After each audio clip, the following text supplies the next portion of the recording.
Hello, it is Mrs. Humanek here, and I just want to talk with you guys a little bit more about the input and the output of a function. We can kind of also call that the domain and the range. You learned about that last week.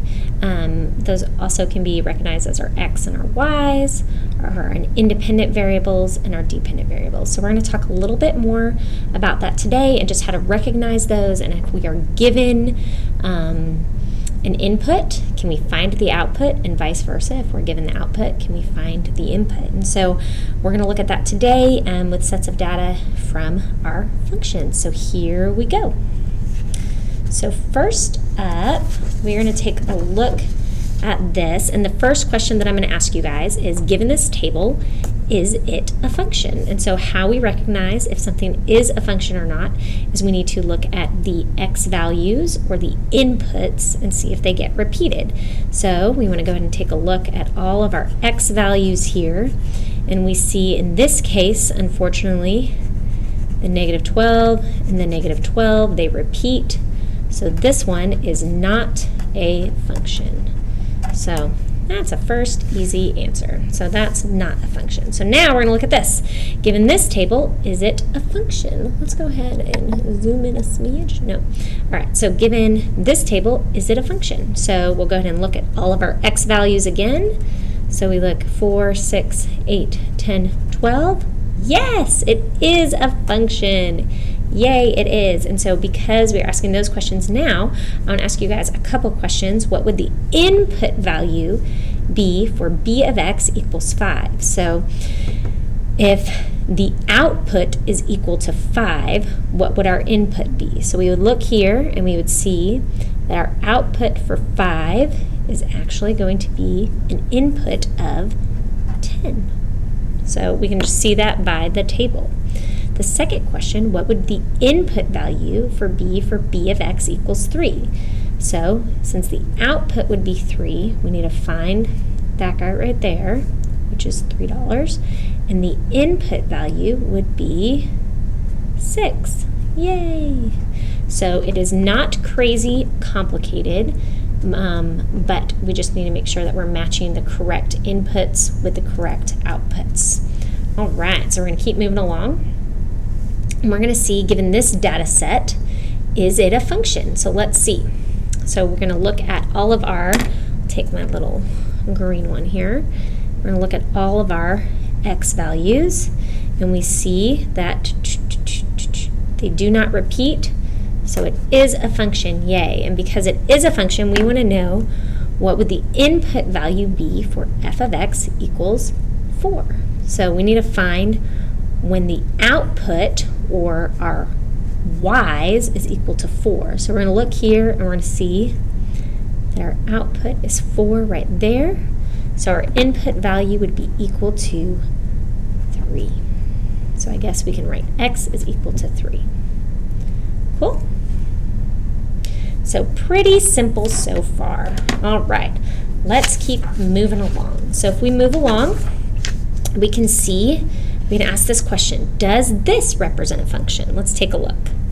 We're going to look at our x values. Let's see. We have 10, 20, 30, 40, and they all go to a single output.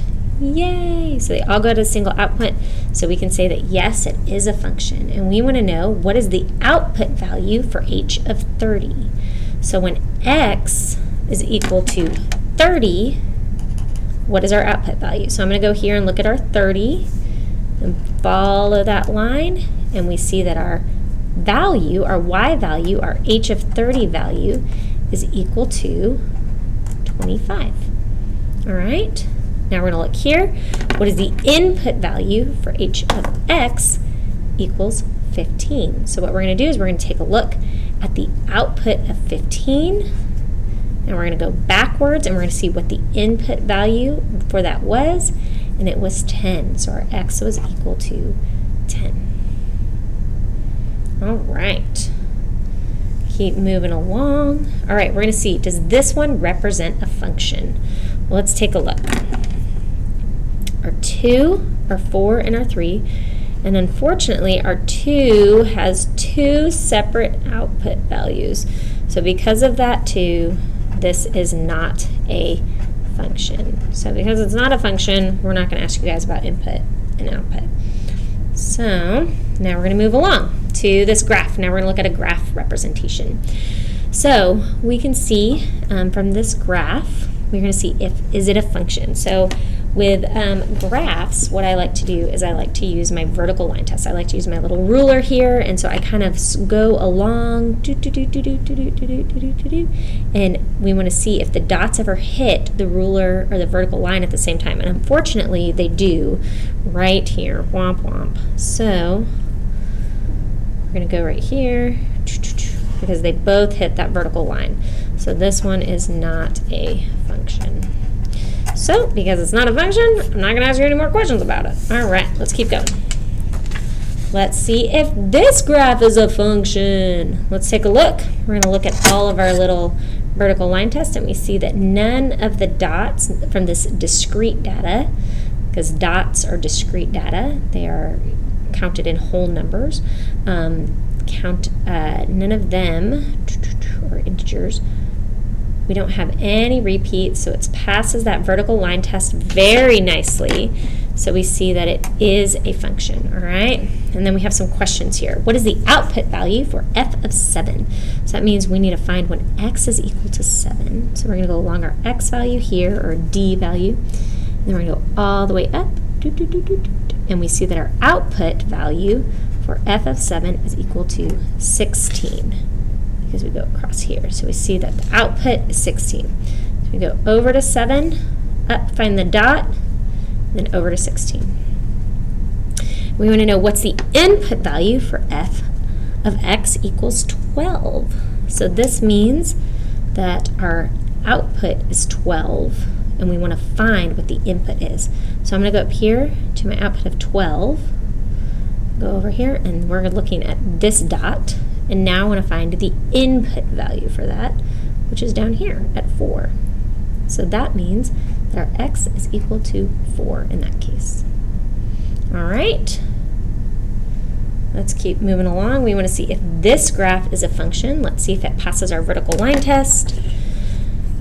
We're going to drag our ruler across, and we see that it never touches the graph in one point at the same time, so that is great. So we want to know, so it is a function, hooray, we'll do that little check mark there, and we want to see what is the output value for f of -1, so when x is equal to -1.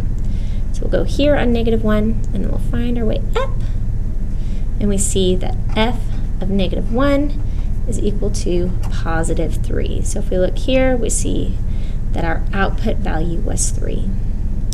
And then on this question, it asks, what is the input value for f of x equals 0? So in this case, this is a little bit of an interesting one. So f of x equals 0. So we have 0. We want to know when basically the graph crosses through this y is equal to 0. And it actually crosses through at 3 points. So there are several different x values that give us the output of 0. We're looking at the output of 0. So in this case, our x would be equal to -2, it could be equal to 0, or it could be equal to 2. Now, you might be thinking, but that doesn't make sense, but it's okay for there to be more than one output. More than one input matched to the same output. There we go. So if we rewrote these values as like a set of points, it would be -2, 0, 0, 0, and 2, 0. And so see, you can see when you rewrite it like that, that the x's do not repeat. The y's repeat, and that's okay, but the x's do not repeat. So those are all 3 correct answers for the input value of f of x equals 0. All right, we're almost done here. 2 more examples. All right, let's see. Is this graph a function? Let's check it out. So do our little vertical line test, and we see that it never hits the line in more than one point at one time. So it is a function. Hooray, yay. And we want to know what is the output value for f of 10. So what we're going to do is we're going to find when x is equal to 10, which is right here. And we're going to go down, and it hits the line on that spot. So then we go over, and we see that it is -2. That's when it hits the y. That's the y point. So that's 10, -2. So that would say f of 10 is equal to -2. Okay, let's see. What is the input value for f of x equals 8? So we want to know when the output is equal to +8. Oh, that was not a good question. I'm going to change that to say the f of x value is equal to, I'm going to change that answer because 8 is like way up here. So we're going to say when f of x is equal to, let's say, -1. Change that. So we're going to look for the output value of -1. We have it right here. So the output value is equal to -1. We're going to dot over here. And we see that the x value is actually going to be 8 in that case. So a little bit ironic. I think I got it backwards in my head.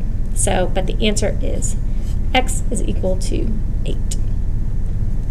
Awesome. And the last question of the day, I think this is a little bit easy one. This one says, is this graph a function? Well, if we actually drag our circle, our vertical line, our ruler across it, we see that it hits 2 points on the graph multiple times, like throughout this function. You see that it does not pass the vertical line test. It is not a function. Even though there is an equation for a circle, it is not a function. It does not have a functioning relationship. So these are some examples, hopefully a little bit of review from last week, and just to help us determine what is the input if we're given the output, and what is the output if we're given the input. All right, good luck.